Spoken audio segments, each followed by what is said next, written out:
Pada video pembelajaran kali ini, kita akan belajar dari unit yang kelima, Transact SQL lanjutan. Silakan buka aplikasi SQL Server kamu. Kemudian buka New Query. Kali ini kita akan belajar mengenai operator join, bagaimana cara kita mengelola multiple table dengan operator join. Kemudian kita akan menggunakan variabel dan yang terakhir nanti menggunakan fungsi agregat. Nah, yang pertama kita akan membahas operator join, yaitu menggunakan query inner join. Inner join kita gunakan untuk mengelola dua atau lebih tabel di mana nanti tampilan hasilnya adalah irisan dari tabel yang digunakan sebagai referensi. Nah, sebagai contoh kita ketikkan query-nya use AdventureWorks, kemudian select from production product, di mana production product ini kita kasih nama aliasnya itu adalah P. Untuk nama aliasnya sendiri ini bisa sesuai dengan kebutuhan kita masing-masing. Kalau kita mau buat nama yang lain juga boleh. Kemudian masukkan perintah inner join, berarti artinya tabel produk ini akan kita gabungkan dengan tabel yang kedua, yaitu sales order detail. Di mana sales order detail ini kita beri nama lain atau aliasnya itu adalah SD. Nah, kalau kita pakai operator inner join di sini, jangan lupa tambahkan on, di mana P ini adalah nama alias dari tabel produk. Di sini kita akan meletakkan apa yang sama antara kedua tabel ini, antara produk dengan sales order detail. Mereka sama-sama punya kolom apa yang membuat mereka bisa saling terhubung. Itu yang kita letakkan pada perintah on. Nah, di sini mereka sama-sama punya kolom product ID. Maka kita buatnya on p.product ID sama dengan sd.product ID. Oke, kemudian di bagian selectnya kita isi p.product ID. Nah, P yang di sini artinya adalah nama tabelnya, tapi karena sudah punya alias sehingga kita tinggal masukkan nama aliasnya saja. Kemudian ini adalah nama kolomnya. Nah, bagi kolom yang sama antara kedua tabel yang digabungkan itu wajib kita sebutkan nama tabelnya di depan supaya tidak muncul error ya. Kemudian kolom yang kedua kita ingin menampilkan name. Nah, untuk name ini sendiri, karena name ini hanya dimiliki oleh tabel produk, tidak dimiliki oleh tabel sales order detail, sehingga kita boleh tidak perlu menyebutkan nama tabelnya di depan. Kemudian nama kolom ini kita mau kasih nama lainnya atau aliasnya, yaitu product name. Kemudian kita mau ambil kolom-kolom dari tabel sales, yaitu order quantity, kemudian unit price. Nah, jika sudah, kita akhir dengan titik koma. Nah, ini juga sebenarnya boleh dihilangkan karena unit price itu hanya ada di sales.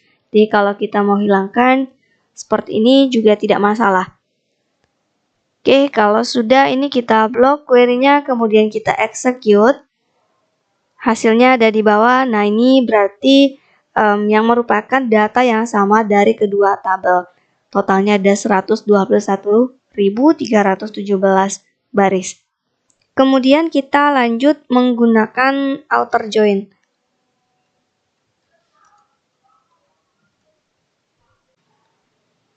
Outer join memiliki dua tipe dasar, yaitu left dan right.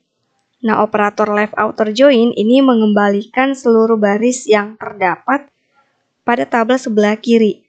Jika datanya hanya tersedia pada tabel sebelah kiri namun tidak tersedia pada tabel sebelah kanan, maka nilai yang dimunculkan pada tabel hasil itu adalah 0. Nah, kita ketikkan dulu query untuk left outer join. Kita ketikkan query-nya, yang pertama adalah select from production.product. Nah, yang disebut dengan tabel sebelah kiri itu adalah tabel yang pertama sekali kita sebut setelah clause from.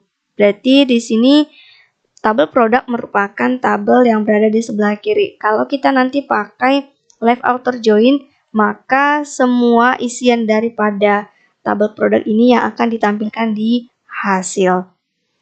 Kemudian kita berikan nama aliasnya adalah P. Alias itu boleh diketikkan S atau juga diberi spasi, juga artinya sama-sama alias. Kemudian left outer join. Tabel yang sebelah kanannya itu adalah sales order detail, yang kita beri nama aliasnya adalah SD. On P titik product ID sama dengan SD titik product ID. Nah, untuk inner join maupun left outer join itu sama-sama ada on-nya. On ini sebenarnya mirip dengan where, menyatakan kesetaraan atau kesamaan dari tabel yang digabungkan. Kemudian kita akhiri dengan titik koma, kita isi di bagian select-nya. Di bagian select kita akan menampilkan yang pertama product ID dari tabel product, kemudian product ID dari tabel sales order detail, kemudian name-nya juga kita beri alias yaitu product name. Kemudian order quantity dan yang terakhir unit price. Jika sudah, kita blok query-nya, kita execute, kita jalankan. Nah, supaya kita bisa melihat bahwa tadi ada nilai 0 atau tidak, kita bisa scroll ke bawah. Nah, kita bisa bandingkan di bagian kolom yang pertama dengan kolom yang kedua. Supaya kelihatan bedanya, kita mungkin bisa kasih alias saja. Misal yang di sini adalah product ID underscore product. Kemudian yang di sini kita beri nama aliasnya itu adalah product ID underscore sales. Kemudian kita blok kembali, kita execute. Nah, kita perhatikan di bagian product ID, product dan juga product ID sales. Yang ditampilkan di tampilan hasil itu adalah keseluruhan dari tabel yang sebelah kiri. Tabel sebelah kiri itu adalah tabel produk. Nah, bagaimana kalau misalnya ada data yang tidak sama dengan tabel sebelah kanan? Maka yang dikembalikan di hasil harusnya adalah 0. Ini kita scroll ke bawah. Nah, contohnya seperti ini ya. Ini ada nilai yang sama sekali tidak dimiliki oleh tabel sebelah kanan, sehingga data yang dikembalikan di tampilan hasil adalah 0. Kita lanjut operator right outer join. Perintah ini akan mengembalikan semua baris yang ada pada tabel sebelah kanan. Kita ketikkan perintahnya, yaitu select from sales order header dengan nama alias adalah SOH right outer join. Kita gabungkan dengan tabel yang kedua yaitu sales customer dengan nama aliasnya adalah C on, di mana kesamaan dari kedua tabel ini adalah mereka sama-sama punya kolom customer ID. So, titik customer ID sama dengan C titik customer ID. Jika sudah, kita akhiri dengan titik koma di belakang, kemudian kita isi di bagian select-nya. Kita akan tampilkan sales order ID dari tabel yang pertama, yaitu sales order header. Yang berikutnya sales order number. Yang berikutnya customer ID, order date,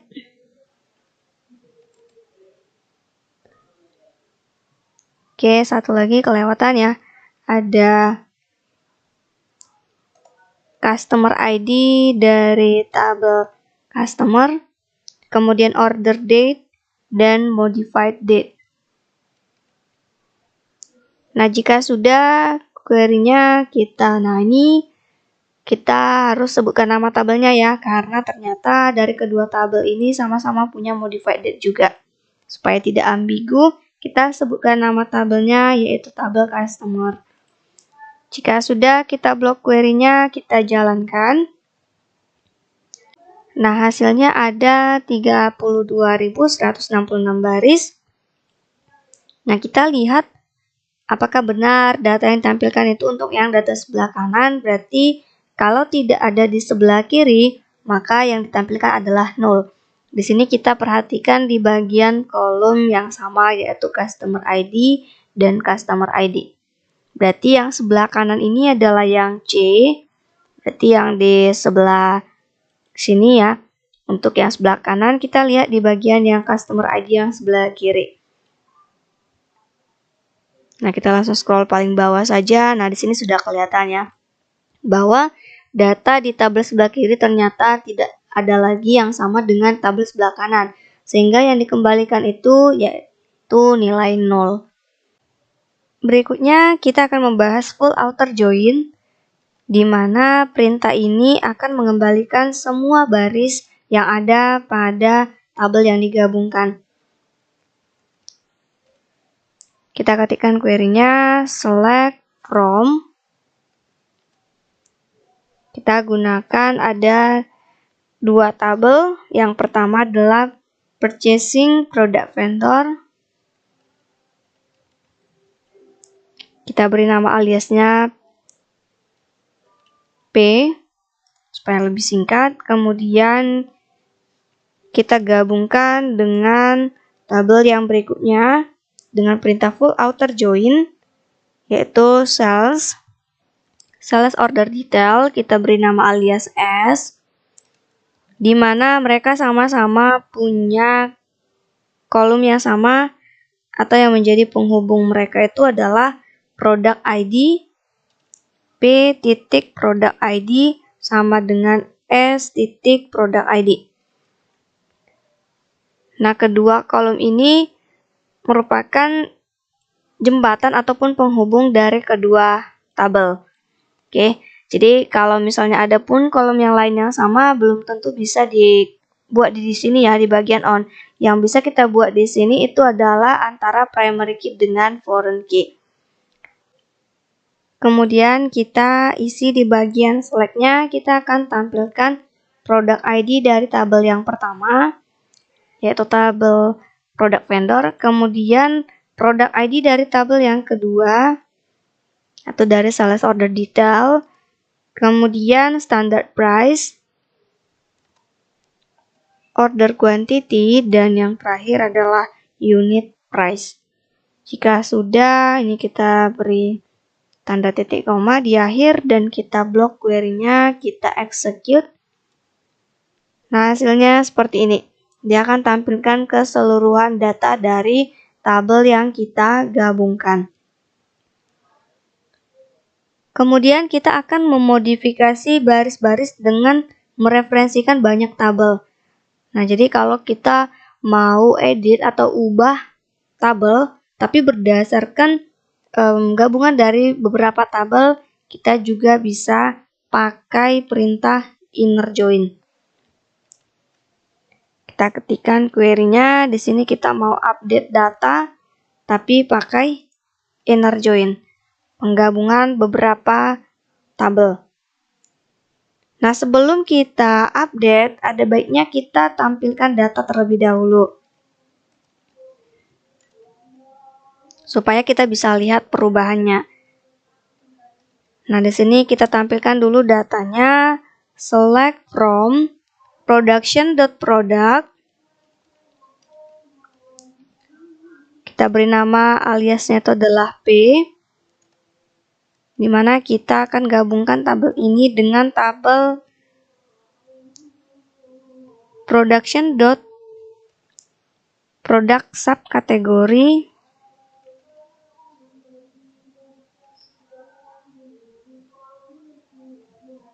yang kita beri nama aliasnya itu adalah PS, di mana mereka itu terhubung oleh kolom produk subkategori ID. Produk subkategori ID yang menghubungkan antara kedua tabel ini.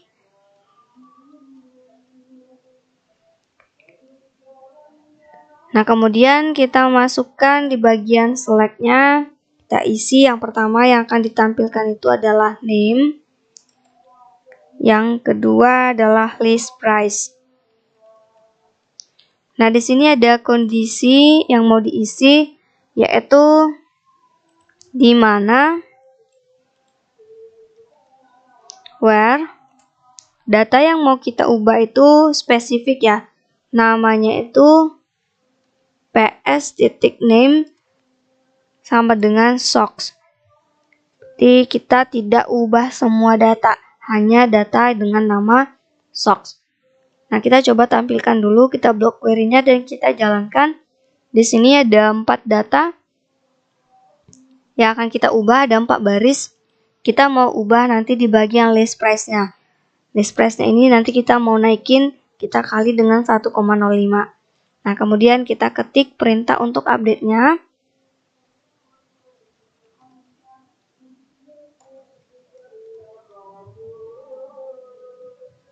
Update production product set list price sama dengan P titik.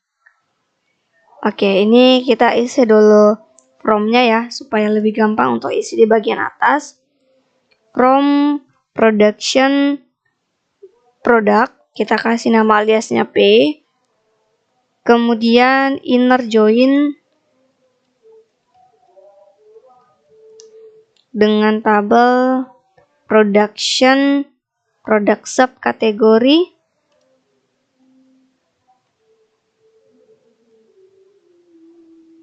Kita kasih nama alias tadi PS, di mana mereka terhubung oleh kolom produk subkategori ID.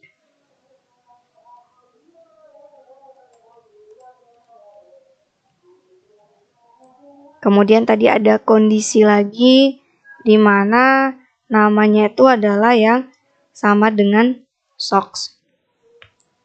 Kemudian kita isi di bagian setnya. Nah, di sini kita mau ubah jadi apa? Yang kita ubah itu adalah list price, di mana list price yang sebelumnya dikali dengan 1,05. Nah, jika sudah, ini kita blok query-nya, kemudian kita jalankan. Di sini pesannya 4 data sudah berhasil diubah, kemudian coba kita jalankan perintah select untuk menampilkan kembali data yang tadi. Oke, kita ulang. Nah, di sini tadi awalnya 9,50. Nah, sekarang sudah naik dikali dengan 1,05, hasilnya 9,975 untuk list price-nya. Berarti berhasil kita ubah. Nah, kita lanjut untuk menghapus baris menggunakan query join dan juga delete. Nah, selain mengubah, kita juga bisa menghapus baris. Hapus barisnya juga untuk yang penggunaan inner join. Nah, sebelum hapus juga kita mau tampilkan data terlebih dahulu. Nah, di sini kita ketikkan query untuk tampilkan datanya, select from. Kita mau lihat dulu data yang mau kita hapus. Human resource department, kita kasih nama aliasnya D. Left outer join, kita gabungkan dengan human resource employee department history, kita kasih nama aliasnya E. On, dimana mereka terhubung oleh kolom department ID. Dan ada kondisi where department ID yang ada di dalam tabel employee department history itu adalah yang bernilai 0, is 0. Berarti tidak semua data nantinya dihapus, hanya yang nilainya is 0 di tabel employee department history. Nah, kemudian kita isi di bagian select-nya itu yang pertama department ID di tabel department, dan yang kedua department ID di tabel employee department history. Jika sudah, kita blok query-nya, kita jalankan. Nah, di sini punya saya ada 2 data. Di 2 data ini yang nantinya akan kita hapus. Nah, kita ketikkan query untuk hapusnya.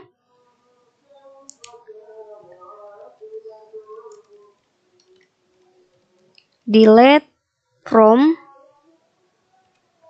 human resource department, kemudian from human resource department, kita kasih nama aliasnya D.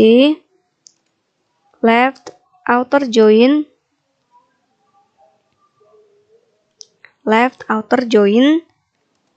human resource employee department history, kita kasih nama aliasnya E. On D titik department ID sama dengan E titik department ID, di mana kondisinya E titik department ID is 0. Nah, kalau kita perhatikan di sini, kalau kita menggunakan perintah delete plus dengan inner join, maka akan muncul perintah atau close from 2 kali. Yang di atas atau yang pertama ini merupakan perintah from yang menyatakan kita akan hapus data yang ada di tabel yang mana. Nah, kita mau hapus data yang ada di tabel department. Sedangkan close from yang kedua ini menyatakan kita akan hapus data berdasarkan gabungan dari tabel yang mana dan yang mana. Artinya disinilah kita letakkan hubungan antara tabel yang pertama dengan tabel yang berikutnya. Jadi kalau misalnya ada 3 tabel yang mau kita kelola, yang kita gunakan untuk menghapus data ini, maka kita letakkan di from yang kedua. Kalau kita mengelola single table itu biasa hanya 1 kali from, sedangkan kalau untuk multiple table kita gunakan 2 kali perintah from. Jika sudah, ini kita blok query-nya, kita jalankan. Nah, 2 baris berhasil dihapus, kemudian kita jalankan perintah select-nya untuk menampilkan kembali. Tadinya ada 2, sekarang sudah tidak ada lagi. Berarti tidak ada lagi data yang sesuai dengan kondisi yang kita buat di query tampilkan data sebelum hapus ini. Jadi kita sudah berhasil menghapus datanya. Namun sebagai catatan, jangan sembarang menghapus data. Oke, kita lanjut menulis query yang menggunakan variabel.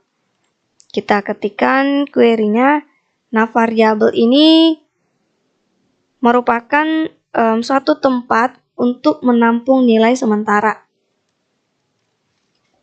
Variabel akan lebih sering kita gunakan sebenarnya saat kita nanti menggunakan query store procedure dan juga function.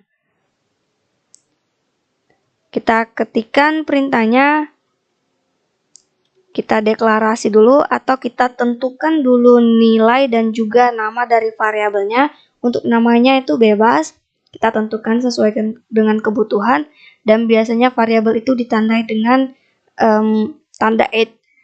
Nah, kemudian di sini kita beri namanya product ID, di mana tipe datanya adalah integer, dan kita langsung tentukan nilainya, misalnya nilainya itu 1. Kemudian kita masukkan perintah menampilkan data, di mana nanti saat kita menampilkan data, kita pakai kondisi yang menggunakan si variabel yang di sini. Select from production product, di mana yang kita tampilkan itu adalah product ID, product number, kemudian name. Name-nya kita kasih aliasnya product name.